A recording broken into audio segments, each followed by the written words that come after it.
You are listening to Foxed In Storytime. Today we are reading Rapunzel by the brothers Grimm. There was once a man and his wife who had long wished in vain for a child, and at last they had reason to hope that heaven would grant their wish. There was a little window at the back of their house that overlooked a beautiful garden full of lovely flowers and shrubs. It was, however, surrounded by a high wall, and nobody dared to enter it because it belonged to a powerful witch who was feared by everybody. One day the woman, standing at this window and looking into the garden, saw a bed planted with beautiful rampion. It looked so fresh and green that she longed to eat some of it. This longing increased every day, and as she knew it could be never satisfied, she began to look pale and miserable and to pine away. Then her husband was alarmed and said, "What ails you, my dear wife?" "Alas," she said, "if I cannot eat any of the rampion from the garden beside our house, I shall die." Her husband, who loved her, thought, "Before you let your wife die, you must fetch her some of the rampion, cost what it may." So in the twilight he climbed over the wall into the witch's garden, hastily picked a handful of rampion, and took it back to his wife. She immediately prepared it and ate it very eagerly. It was so very, very nice that the next day her longing for it increased threefold. She could have no peace unless her husband fetched her some more. So in the twilight he set out again, but when he got over the wall, he was terrified to see the witch before him. "How dare you come into my garden like a thief and steal my rampion?" she said with angry looks. "It shall be the worse for you." "Alas," he said, "be merciful to me. I am only here from necessity. My wife sees your rampion from the window, and she has such a longing for it that she would die if she could not eat some of it." The anger of the witch abated, and she said to him, if it is as you say, I will allow you to take away with you as much rampion as you like, but on one condition. You must give me the child which your wife is about to bring into the world. I will care for it like a mother, and all will be well with it." In his fear, the man consented to everything, and when the baby was born, the witch appeared and gave her the name of Rapunzel, and took her away. Rapunzel was the most beautiful child under the sun. When she was 12 years old, the witch shut her up in a tower which stood in the wood. It had neither staircase nor doors, but only a little window quite high up in the wall. When the witch wanted to enter the tower, she stood at the foot of it and cried, "Rapunzel, Rapunzel, let down your hair." Rapunzel had splendid long hair, as fine as spun gold. As soon as she heard the voice of the witch, she unfastened her plaits and twisted them around a hook by the window. They fell 20 ells downward, and the witch climbed up by them. It happened a couple of years later that the king's son rode through the forest and came close to the tower. From thence he heard a song so lovely that he had to stop and listen.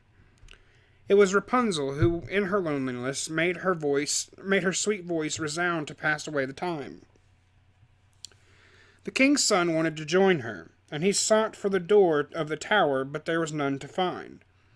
He rode home, and the song had touched his heart so deeply that he went into the forest every day to listen to it. Once, when he had hidden behind a tree, he saw a witch come to the tower and call out, "Rapunzel, Rapunzel, let down your hair." Then Rapunzel lowered her plaits of hair, and the witch climbed up to her. "If that is a ladder by which one ascends," he thought, "I will try my luck myself." And the very next day, when it began to grow dark, he went to the tower and cried, "Rapunzel, Rapunzel, let down your hair." The hair fell down, and the king's son climbed up to it. At first, Rapunzel was terrified, for she had never set eyes on a man before. But the king's son talked to her kindly, and told her that his heart had been so deeply touched by her song that he had no peace and was obliged to see her. Then Rapunzel lost her fear, and when he asked if she would have him for her husband, and she saw that he was young and handsome, she thought, "He will love me better than old Mother Gothel." So she said yes, and laid her hand in his. She said, I will gladly go with you, but I do not know how I am to get down from this tower. When you come, will you bring a skein of silk with you every time? I will twist it into a ladder, and when it is long enough, I will descend by it, and you can take me away with you and your horse. She arranged with him that he could come and see her every evening, for the witch came in the daytime. The witch discovered nothing till Rapunzel said to her, Tell me, Mother Gothel, how can it be that you are so much heavier to draw up than the young prince who will be here before long? Oh, you wicked child, what do you say? I thought I had separated you from all the world, and yet you have deceived me. In her rage, she seized Rapunzel's beautiful hair, twisted it twice around her left hand, snatched up a pair of shears, and cut off the plaits, which fell to the ground.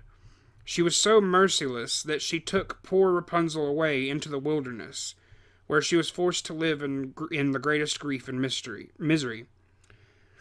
In the evening of the day on which she had banished Rapunzel, the witch fastened the plaits which she had cut off to the hook by the window, and when the prince came and called, Rapunzel, Rapunzel, let down your hair, she lowered the hair. The prince climbed up, but there he found not his beloved Rapunzel, but the witch, who looked at him with angry and wicked eyes. Ah! She cried mockingly, you have come to fetch your lady love. But the pretty bird is no longer in her nest, and she can sing no more, for the cat has seized her, and it will snatch your own eyes out too. Rapunzel is lost to you. You will never see her again. The prince was beside himself with grief, and in his despair he sprang out of the window. He was not killed, but his eyes were scratched out by the thorns among where he fell. He wandered about blind in the wood, and had nothing but roots and berries to eat. He did nothing but weep and lament over the loss of his beloved wife, Rapunzel. In this way he wandered about for some years, till at last he reached the wilderness where Rapunzel had been living in great poverty. He heard a voice that seemed very familiar to him, and he went towards it. Rapunzel knew him at once, and fell weeping upon his neck. Two of her tears fell upon his eyes, and they immediately grew quite clear, and he could see as well as ever. He took her to his kingdom, where he was received with joy, and they lived long and happily together. The end.